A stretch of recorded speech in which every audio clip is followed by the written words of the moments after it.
लातूर में छत्रपति शाहू महाराज की जयंती मनाई गई। पिछड़े समाज के होनहार लोगों को शिष्यवृत्ति देकर शैक्षणिक क्रांति लाने वाले शिक्षण महर्षि राजश्री साहू महाराज जी की जयंती महाराज विकास अघाड़ी पक्ष की ओर से लातूर में मनाई गई।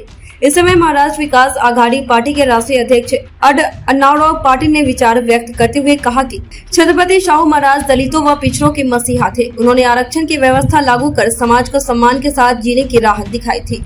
शाहू महाराज की नीतियों से प्रेरणा लेकर देश की गंदी व्यवस्था को बदलने के लिए अपना दल का गठन किया। सामाजिक परिवर्तन के महानायक शाहू महाराज का संपूर्ण जीवन शोषित वंचित समाज के उत्थान में समर्पित रहा। हमेशा अपनी प्रजा में सामाजिक न्याय को प्राथमिकता देने वाले शाहू महाराज की जिंदगी युवाओं के लिए आदर्श बनी रहेगी। उनका विशाल व्यक्तिमत्व युवाओं को हमेशा प्रोत्साहित करते रहेगा। उनके बताए गए मार्गों पर चलने का आह्वान भी किया गया। उनके इस योगदान को ध्यान में रखकर जयंती मनाई गई। इस जयंती के अवसर पर महाराष्ट्र विकास अघाड़ी के राष्ट्रीय उपाध्यक्ष बसवंत अप्पा उबाले, अनिरुद्ध येचाले, सुभाष लवटे, रघुनाथ बनसोडे, इस्माइल फुलारी, हातिम शेख, विजय खुबसे, नाजम शेख, विशाल कांबले आदि पार्टी के पदाधिकारी मौजूद थे।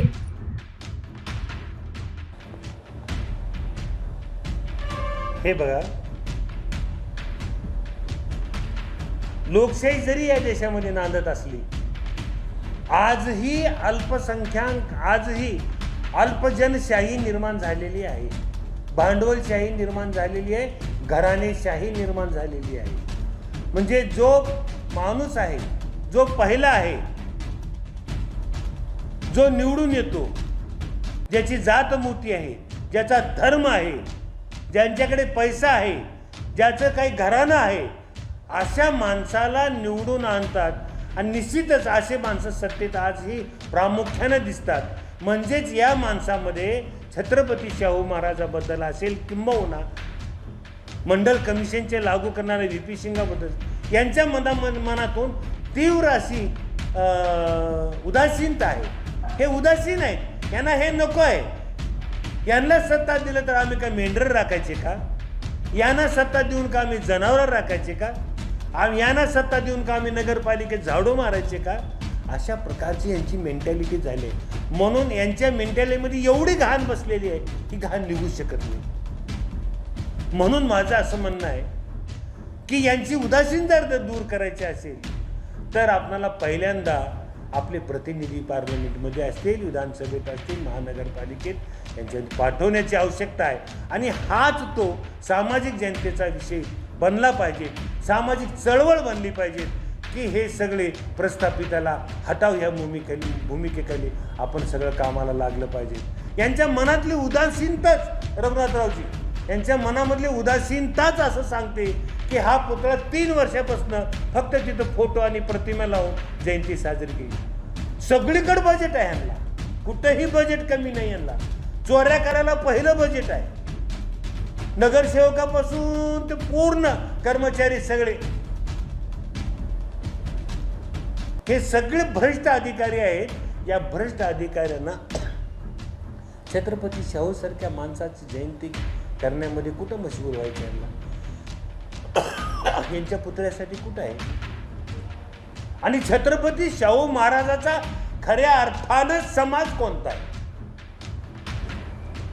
त्याचा एक समाज नाही छत्रपती शाहू महाराजाचा की जो लावून धरला असता। 3770 जाती आणि महाराष्ट्रामध्ये 372 जाती हा छत्रपती शाहू महाराजाचा समाज आहे। आणि हा 372 जाती जे आहेत महाराष्ट्रामधल्या, एकात एक नाही, बापात लोक नाही, अल्पात ते अल्प आहे। मग या समाजाने एकत्र येऊन पुतळ्यासाठी लढा उभा करावा आणि मग राजकीय पुढाऱ्यांना घाम फोडावा अशी भूमिका झाली नाही। म्हणून छत्रपती शाहू महाराजांच्या पुतळ्याकडे पाहण्याचा दृष्टिकोन दुर्लक्षित आहे, उदासीन आहे। म्हणून 3 वर्ष झालं पुतळा तयार होत नाहीये, तयार पुसविला जात नाहीये। ही खरी आमची खंत आहे, ही खरी आमची व्यथा आहे। म्हणून 372 नाही तर 3770 जातींनी छत्रपती शाहू महाराजाच्या पुतळ्यासाठी पुढाकार घेतला पाहिजे आणि ह्या राजकारणाला गल्ली गल्ली गोळा फिरायला बंदी घातली पाहिजे। आमचा एक छत्रपती शाहू महाराज एका जातीचा नाही, 372 जातीचा आमचा छत्रपती शाहू महाराज आहे. त्यांनी या 372 जातीला मुख्य प्रवाहात आणण्यासाठी प्रयोग केलेले आहेत, आरक्षण दिलेलं आहे. तर यांचं सगळ्यांचं काम आहे की आम्ही 372 जाती आणि या सगळ्यांनी विचार केला पाहिजे की जो छत्रपती शाहू महाराजांच्या पुतळ्याची अनावस्था करेल त्याला आपली जागा दाखवून देण्याचं काम आपण केलं पाहिजे. एवढंच या प्रसंगी मी बोलतो आणि थांबतो. जय हिंद, जय महाराष्ट्र. संबंध देशभर किंबहुना जगभर छत्रपती शाहू महाराजांची जयंती मोठ्या उत्साहात साजरी होत आहे. त्याचप्रमाणे छत्रपती शाहू महाराजांची जयंती महाराष्ट्र विकास आघाडी पक्षाच्या वतीने आम्ही आज आमच्या कार्यालयामध्ये साजरी केली. त्यानिमित्ताने या सर्व देशवासियांना, देशातील सर्व छत्रपती शाहू महाराजांच्या विचाराला प्रमाण समजणाऱ्या सर्व जनतेला मनापासूनच्या हार्दिक शुभेच्छा देतो.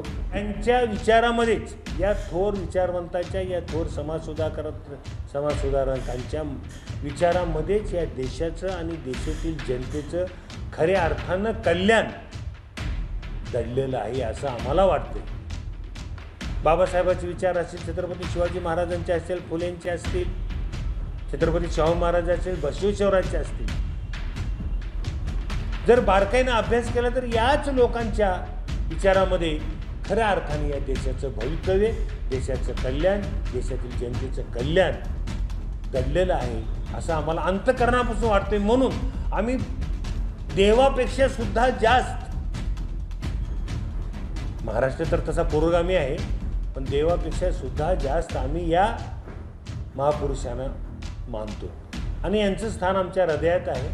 त्यांचे विचार आमच्या मस्तकात आम्ही रुजवून घेतलेले आहेत. म्हणून या विचाराला उजळणी व्हावी, किंबहुना यांचे विचार सर्वोत्तरी पोहोचलेले नाही आहे, म्हणजे समाजातल्या शेवटच्या घटकापर्यंत यांच्या विचाराबद्दल माहिती नाही आहे. तर या जयंतीच्या माध्यमातून यांचे विचार त्या शेवटच्या माणसापर्यंत कसे पोहोचतील आणि त्या माणसाचा ब्रेन वॉश कसा होईल आणि खरं काय आहे, खोटं काय आहे, देशाचं कल्याण कशात दडलंय, जनतेचं हित कशात आहे, याबद्दलचा त्या माणसाला कळणार नाही.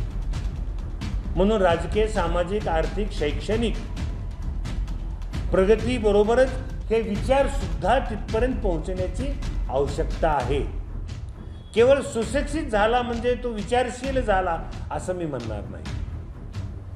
किंबहुना एका उच्च जातीचा आहे म्हणून तो श्रेष्ठ आहे असंही मी समजणार नाही. किंबहुना एक श्रीमंत आहे आणि त्याला सर्वोत्तरी ज्ञान कळतं आहे हे असं मी म्हणणाऱ्यातला नाही. इवन जी माणसं राजकारणात प्रस्थापित होऊन बसलेत त्यांना सर्वपरीचा अभ्यास आहे सत्पुरुषांचा आहे किंवा या समाजसुधारकाचा आहे असंही माझी धारणा नाही आहे. परंतु या जास्तीत जास्त लोकांना आपले हे विचार त्यांच्या डोक्यात रुजवणे, त्यांना माहिती करून देणे, कारण काळाची गरज आहे असं वाटायला लागले. म्हणून आम्ही हे जयंतीच्या माध्यमातून सर्वोत्तरी लोकांना विचार देण्याचं काम करतो, त्यांचा ब्रेन वॉश करण्याचं काम करतो. खरं काय आहे, सत्य काय आहे, तिथपर्यंत कसं पोहोचलं पाहिजे, सत्तेतनं काय केलं पाहिजे, सत्तेत कशासाठी जायचं, सत्ता कशी निर्माण करायची, या सर्व गोष्टीचा त्या लोकांना यथंगभूत अभ्यास व्हावा या जयंतीच्या माध्यमातून आम्ही अभ्यासवर्ग घेतल्यासारखं, प्रबोधन घेतल्यासारखं येत आहोत.